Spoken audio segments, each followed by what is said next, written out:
Good evening student, मैं अमित राणा आप सभी का स्टडी पॉइंट में स्वागत करता हूं। उम्मीद करता हूं आप सब अच्छे होंगे और आपकी जो एग्जाम की प्रिपरेशन होगी वो बहुत अच्छी चल रही होगी। एग्जाम आपके लगभग आधे से ज्यादा हो चुके हैं, तो अब लास्ट ही चल रहा है। उम्मीद करता हूं आपके सबके एग्जाम जैसे अच्छे अभी तक हुए हैं उसी तरह आने वाले समय में भी आपके एग्जाम अच्छे होंगे। ठीक है, देखिए अभी जो आने वाला एग्जाम है आपका जो परसों है वो है टीचिंग ऑफ एसएसटी या टीचिंग ऑफ फिजिकल साइंस। ज्यादातर बच्चों के पास हमारे पास यही है, तो उसी की मैं आज वीडियो लेके आया हूँ। इसमें हम क्या करेंगे, जो आपके इंपॉर्टेंट टॉपिक होंगे उनको हम एक्सप्लेन करेंगे विद एक्सप्लेन के साथ। ठीक है, मतलब जो इंपॉर्टेंट टॉपिक है वो मैं बताऊंगा आपको क्या क्या करना है तैयार, और एक्सप्लेन भी करूंगा थोड़ा, जो हमें समझाने लायक चीजें हैं वो समझाने का प्रयास करूंगा। ठीक है, तो सबसे पहले हम देखते हैं टीचिंग ऑफ एसएसटी। ठीक है, टीचिंग ऑफ एसएसटी। तो सबसे पहले क्या करना है हमें, सामान्य अध्ययन का जो सामान्य अध्ययन है, ठीक है, सामान्य अध्ययन का क्या करना है, अर्थ, ठीक है, और विशेषताएं, ठीक है, विशेषताएं, फिर प्रकृति, ठीक है, और इसमें आप क्या कर सकते हैं, महत्व, क्षेत्र या महत्व, ठीक है, महत्व। यहां से देखो एक क्वेश्चन हर साल आपके सिलेबस से उठता है। ठीक है, यहां से एक क्वेश्चन आपका हमेशा आता ही आता है, चाहे तो वो शॉर्ट में पूछ ले चाहे वो लॉन्ग में पूछ ले। ठीक है, तो इस टॉपिक को तो आपको तैयार करना ही करना है, ये तो निसंकोच आना ही आना है। ठीक है, इसके बाद क्या है, फिर है हमारा सामाजिक विषय या सामाजिक अध्ययन का दूसरे विषयों से संबंध, दूसरे विषयों से संबंध। ठीक है, ये आप देख लेना अच्छे से कि कौन से विषय से संबंध इसका है। देखो जैसे भौतिक विज्ञान है हमारा, फिजिक्स है सपोज दैट, तो उसका संबंध किससे है, गणित से। ठीक है, वैसे ही हमारा भौतिक विज्ञान है तो इसका संबंध आर्ट से भी है। ठीक है, तो इस तरह से ये कहीं ना कहीं दूसरे विषयों से संबंधित होता है। ठीक है, ये सारी चीजें आपको समझानी है। फिर क्या है, सामान्य इसके जो सामान्य अध्ययन के हैं उद्देश्य देख लेना आप। ठीक है, उद्देश्य और लक्ष्य, ठीक है, उद्देश्य और लक्ष्य, मैं भूल गया था, उद्देश्य और लक्ष्य। ठीक है, इन चीजों को आप पढ़ेगा। यहां से एक लॉन्ग क्वेश्चन 101% आएगा ही आएगा, आपका तैयार कर लेना आप अच्छे से। ठीक है, फिर क्या है हमारा, इसका है फिर आगे पाठ्यक्रम के सिद्धांत, पाठ्यक्रम जो निर्माण होगा उसके क्या क्या सिद्धांत है वो देख लेना आप एक बार। ठीक है, वहां से मुझे लगता नहीं ज्यादा आएंगे, लेकिन आएंगे जरूर। जो पाठ्यक्रम है, पाठ्यक्रम के निर्माण का सिद्धांत, ठीक है, पाठ्यक्रम के निर्माण का सिद्धांत, ये आप देख लेना एक बार। यहां से क्वेश्चन आने के चांस है, अगर आएगा तो शॉर्ट में आएगा, कोई सिद्धांत पूछ लेगा आपसे। ठीक है, उसके बाद क्या है, व्यू रचना, व्यू रचना। अब देखिए ये जो टॉपिक है ये समझाने वाला है आपका, मैंने पहले भी आपको समझा रखा है शिक्षण में। व्यू रचना क्या है, व्यू रचना में आपका क्या क्या आता है, शिक्षण विधियां आती हैं, ठीक है, शिक्षण टेक्निक्स आती हैं, कौशल आते हैं। ठीक है, ये सब चीजें किसमें आती है, व्यू रचना में आती है। तो व्यू रचना में आपके जो सिलेबस में दिया हुआ है जो शिक्षण विधियां है वो कौन सी है, मैं बता रहा हूं आपको, शिक्षण विधियां। ठीक है, शिक्षण विधियों में सबसे पहले आपको दिया है क्या, देखिए मैं यहां से साफ कर देता हूं, उसके बाद नोट करते रहिएगा आप। एक चीज का ख्याल रखिएगा, एसएसटी का पेपर जो बीएड सेकंड ईयर का हुआ है, ठीक है, बीएड सेकंड ईयर के पेपर में एसएसटी में आपका लेसन प्लान नहीं आया था, तो इस वाले जो आपका बीएड फर्स्ट ईयर का एसएसटी का है इसमें लेसन प्लान आने के आपके 101% चांस है, ध्यान रखिएगा इस चीज को। ठीक है, तो लेसन प्लान आप अच्छे से तैयार कर लीजिएगा। यही एक सब्जेक्ट ऐसा है जिसमें एक क्वेश्चन हमेशा पेपर आउट होता है क्या, कि 90% चांस जो है वो लेसन प्लान बनाने के लिए आता ही आता है। ठीक है, और उसके जो आने के चांस होते हैं 90%। ठीक है, फिर क्या है हमारा, हम बात करते हैं शिक्षण विधियों की। तो जो शिक्षण विधियां हैं उसमें है व्याख्यान विधि, ठीक है, दूसरा है प्रश्नोत्तर विधि, प्रश्नोत्तर विधि, ठीक है, तीसरा समस्या समाधान विधि, समस्या समाधान विधि, फिर है योजना विधि, वाद विवाद विधि, योजना विधि, वाद विवाद विधि, ठीक है, योजना विधि, वाद विवाद विधि, ठीक है, पर्यवेक्षण या सामूहिक कथन विधि, सामूहिक कथन विधि, सामूहिक कथन विधि या पर्यवेक्षण विधि, पर्यवेक्षण विधि, या इसमें हम डाल सकते हैं एक भ्रमण विधि, भ्रमण विधि, ठीक है, भ्रमण विधि। ये जो है आपकी, ये सब क्या है आपकी जो है शिक्षण विधियां हैं जो हम टीचिंग ऑफ एसएसटी में या सामाजिक अध्ययन का जो शिक्षण है हमारा उसमें हम यूज करते हैं, यूजफुल होती है, पाठ्यक्रम के अनुसार होती है, ठीक है।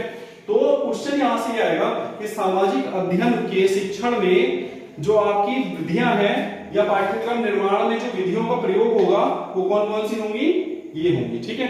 अब ये आपको पता होंगी क्योंकि मैंने हर एक वीडियो में एक्सप्लेन किया है। अगर ज्यादा से डीपली पढ़ना है आपको तो शिक्षण की एक वीडियो देख लेना, या फिर मैं अभी मोटा मोटा एक्सप्लेन कर रहा हूं। देखिए व्याख्यान विधि में क्या होता है, व्याख्यान विधि में एक शिक्षक जब बच्चों को बोलकर कोई चीज समझाता है, ठीक है, तो वो व्याख्यान विधि होती है। व्याख्यान विधि का रूप जो होता है वो व्यापक होता है, मतलब बड़ा होता है। व्याख्या करते समय बच्चे को समझाने के लिए वो कोई एग्जाम्पल, कोई भी चीज या किसी भी भाषा में किसी भी तरीके से समझाने का प्रयास करता है अपने कॉन्सेप्ट को, ठीक है।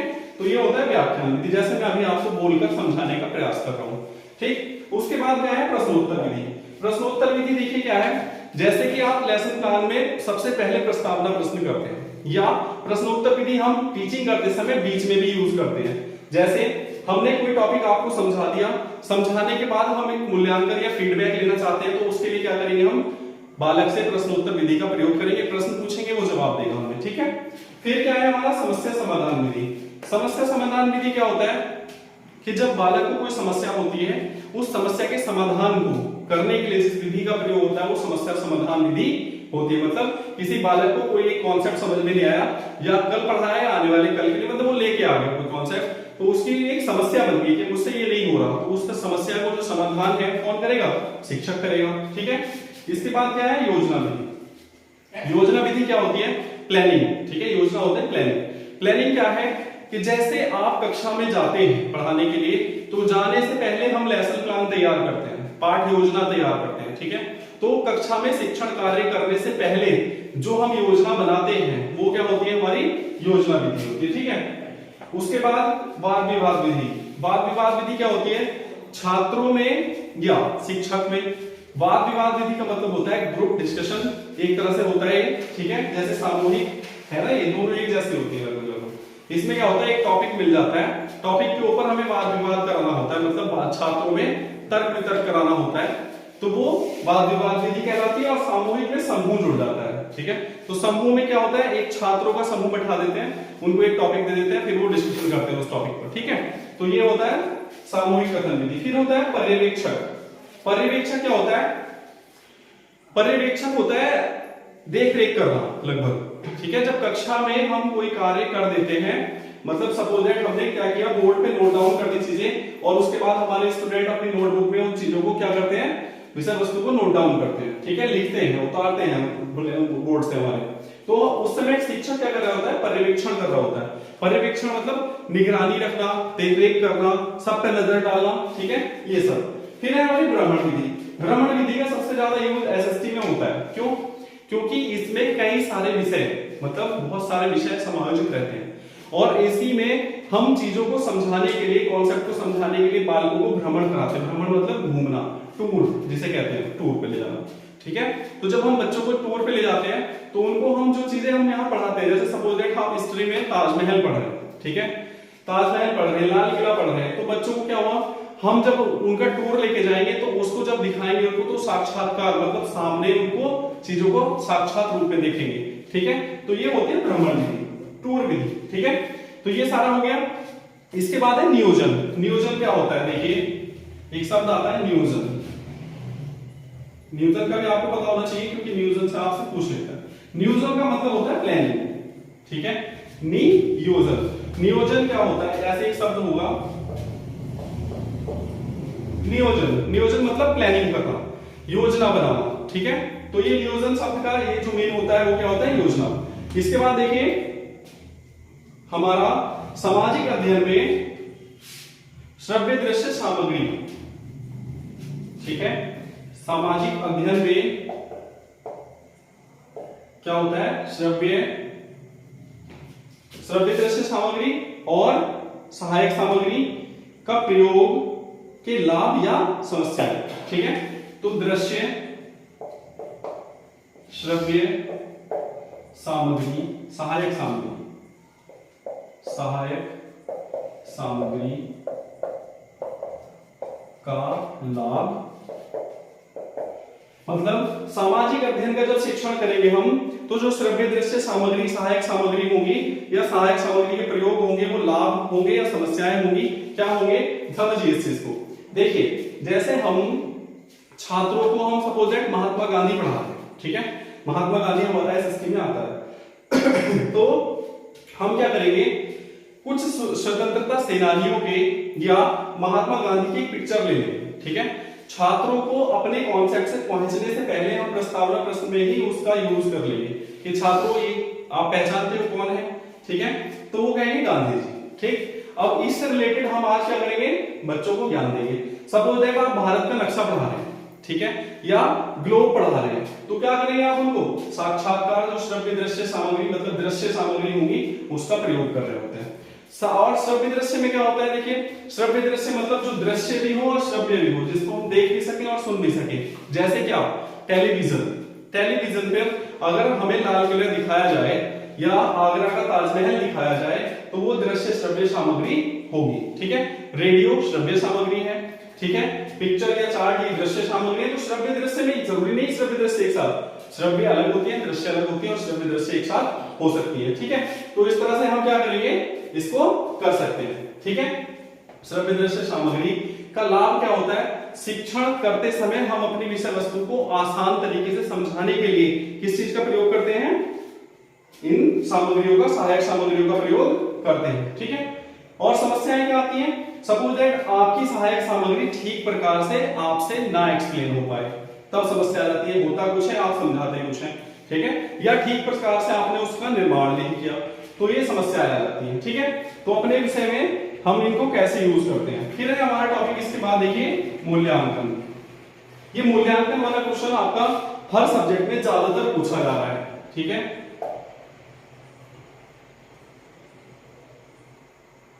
मूल्यांकन, ठीक है।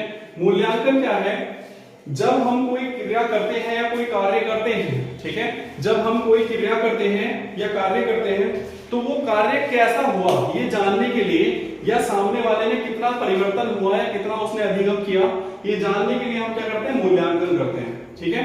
कि हमने जो चीजें समझाई आपको, उसको कितना आपको समझ में आया, तो वो उसके लिए क्या करेंगे, हम मूल्यांकन करेंगे, ठीक है। तो मूल्यांकन में क्या होता है, सबसे पहले इसके उद्देश्य पूछेगा आपसे कि सामाजिक अध्ययन में मूल्यांकन के उद्देश्य, ठीक है, उद्देश्य पूछेगा, ठीक। उसके बाद क्या होगा, उद्देश्य पूछने के बाद मूल्यांकन, जैसे मैं बता रहा था आपको, तो कई प्रकार के हो सकते हैं।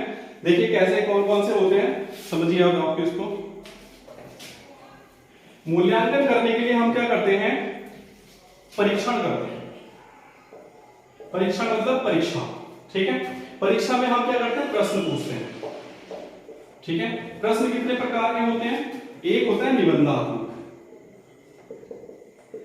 ठीक है, एक होता है लघु, एक होता है अतिलघु, ठीक है, और एक होता है वस्तुनिष्ठ, ठीक है। इनको आप चाहे तो प्रश्नों के प्रकार भी कह सकते हैं। तो प्रश्न कितने प्रकार के होते हैं, 4 प्रकार के, निबंधात्मक, लघुत्तरीय, अतिलघुत्तरीय और वस्तुनिष्ठ। तो ये प्रश्न ऐसे होते हैं कि जिनको हम परीक्षण के द्वारा बच्चों को देते हैं और जो हमने चीजें सिखाई हैं उनका हम क्या करते हैं, मूल्यांकन करते हैं, ठीक है। तो इनका हम क्या करेंगे, मूल्यांकन करेंगे। इसके बाद जो होता है हमारा 1-2 परीक्षण और होता है, देखिए समझ लीजिए आप। निबंधात्मक, अतिलघुत्तरीय और लघुत्तरीय आप अच्छे से जानते हो, ठीक है।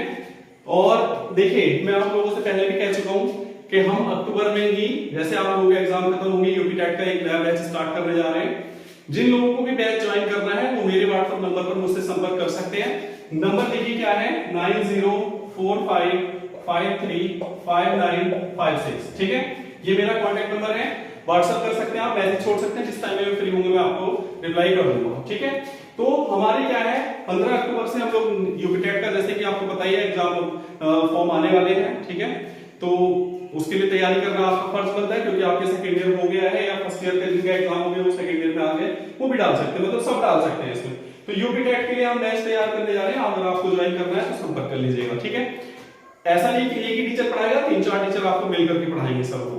ठीक है, फीस भी हम दूसरे चैनलों से या दूसरे जो प्लेटफॉर्म है उनसे बहुत कम, ना के बराबर रखेंगे, क्योंकि फीस का इसलिए जरूरी होता है कि फीस ना होगी तो नेट कहां से आएगा, लाइट कहां से आएगी, जो हम लोग किराया देते हैं वो कहां से आएगा। ठीक है, या दूसरे टीचर जो आएंगे उनको सैलरी भी निकालनी होती है, तो हम ना के बराबर फीस रखेंगे, उसकी टेंशन नहीं है। पहले आप सबसे पहले मन बनाइए कि आपको हमारा पढ़ाया हुआ समझ में आ रहा है, मेथड समझ में आ रहा है, हमारी एक्सप्लेन की गई चीजें आपको समझ में आ रही है, तो आप आगे बढ़िए। नहीं तो आप कहीं से, जहां से भी आपको अच्छा लगे, जिस टीचर का मेथड अच्छा लगे वहां से पढ़िए।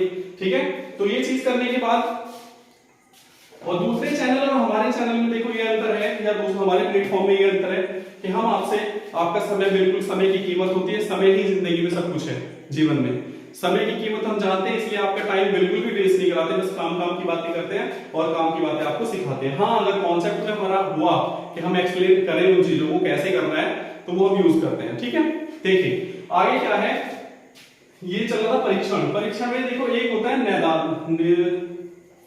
एक होता है हमारा क्या, नैदानिक, और एक उपचार।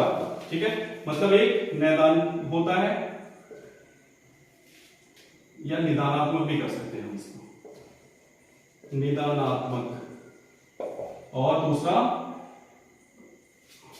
क्या है, उपचारात्मक परीक्षण। ठीक है, परीक्षण कह लीजिए, मूल्यांकन कह लीजिए, टेस्ट कह लीजिए, कुछ भी कह लीजिए। देखो निदान क्या होता है, उपचार क्या होता है। उपचार ये होता है, आपको शॉर्ट में समझा रहा हूं, मैंने क्लासों में समझा रखा है। देखिए दो शब्द बने हैं, निदान और उपचार। उपचार क्या होता है कि किसी बालक को कोई समस्या आई, ठीक है, एक क्वेश्चन उठाया उसने कि सर मुझसे ये क्वेश्चन नहीं हुआ। ठीक है, तो शिक्षक ने क्या किया, जैसे ही उसने क्वेश्चन बोला कि सर मुझसे 2 की मल्टीप्लाई 3 से नहीं हुई, तो शिक्षक क्या करेगा, अच्छा इतनी बात है, 2 का पढ़ा बेटे, 2 का टेबल आप 3 बार पढ़ो तो कितना आएगा, 6। ठीक है, तो ये हो गया समस्या का समाधान, मतलब उपचार, उसका उपचार कर दिया हमने। ठीक है, समझ रहे आप, तो ये होता है उपचारात्मक, मतलब समस्या का तुरंत समाधान। फिर है हमारा निदान। निदान क्या होता है कि चलो पहले दिन तो हमने बता दिया कि 2 या 6 होता है, फिर वो अगले दिन आया, उसने बोला सर 2 7 से मल्टीप्लाई मेरे से नहीं हो रही। ठीक है, तो अब क्या करेंगे, शिक्षक क्या करेगा, उस समस्या का समाधान करने से पहले छात्र को समस्या क्यों हो रही है ये जानने का प्रयास करेगा, कारण जानने का प्रयास करेगा कि समस्या क्यों हो रही है। मैंने आपको समझा रखा है, कई एग्जाम्पल दे रखे हैं इसके ऊपर, एक मूवी का भी है, एक डॉक्टर वाला मैंने दिया था। ठीक है, उस तरह से हम इसको कर सकते हैं। इसके बाद देखिए आपके सिलेबस में क्या है,